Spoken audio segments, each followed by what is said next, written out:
passing under the 14th Street bridges.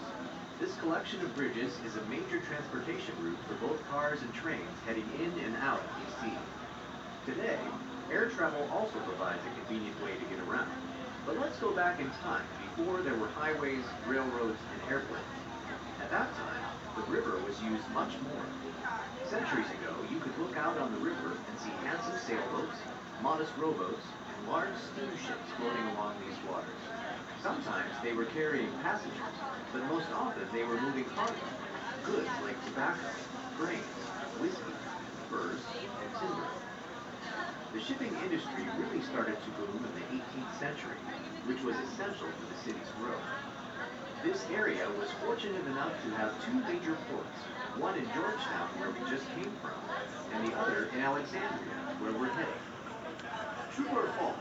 The biggest boats couldn't make it to Georgetown because the water was too shallow. True.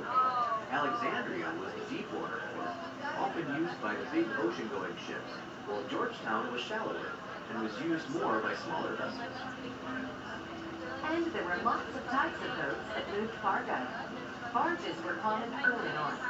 They are roomy, flat-bottomed boats, but not the massive ones you think of today. They were usually powered by crewmen using oars, but a few were outfitted with sails. Speaking of sails, sailboats were everywhere. They ruled these waters for much of the 18th and 19th centuries, and there were dozens of varieties.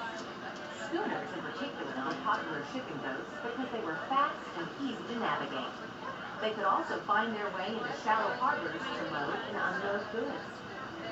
Steamboats came on the scene in the early to mid-19th century and quickly revolutionized transportation. Since they ran on steam, they were more reliable and generally faster, not having to rely on the wind and the weather.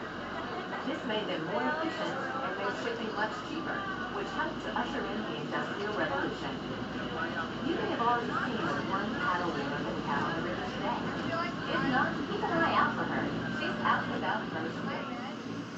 Folks, it is now safe to return.